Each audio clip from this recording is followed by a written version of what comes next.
प्यारे बच्चों, सुप्रभात।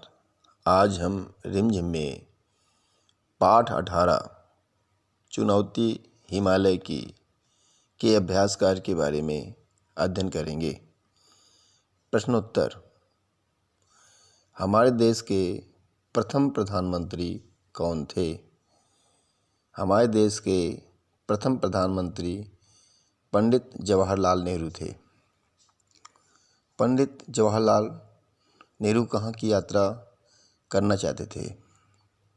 पंडित जवाहरलाल नेहरू अमरनाथ गुफा की यात्रा करना चाहते थे।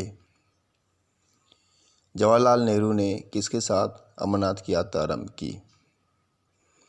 पंडित जवाहरलाल नेहरू ने अपने चचेरे भाई के साथ अमरनाथ की यात्रा आरंभ की। नेहरू जी के गाइड का काम किसने किया?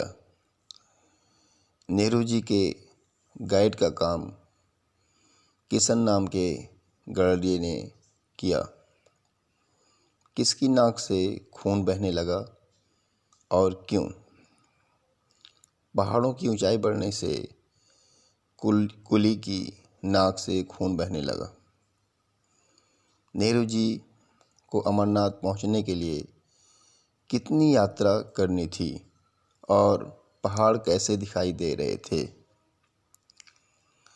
नेहरू जी को अमरनाथ पहुंचने के लिए 8 मील की यात्रा तय करनी थी।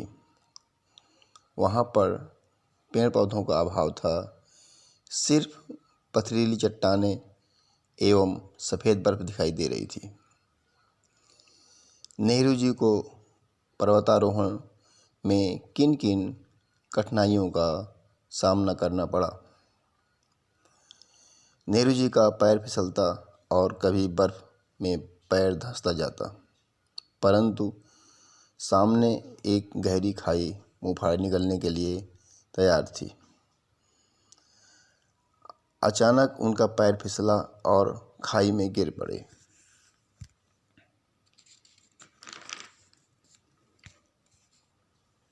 चुनौती हिमालय की यात्रा वृत्तांत के लेखक कौन हैं?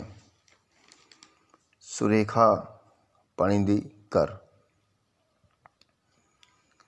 जवाहरलाल नेहरू को अमरनाथ का सफ़र अधूरा छोड़कर क्यों लौटना पड़ा?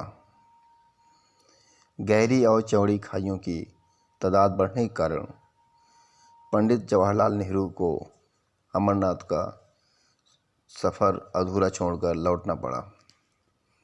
नेहरू जी का यात्रा वृत्तांत पढ़कर आपको कैसा लगा?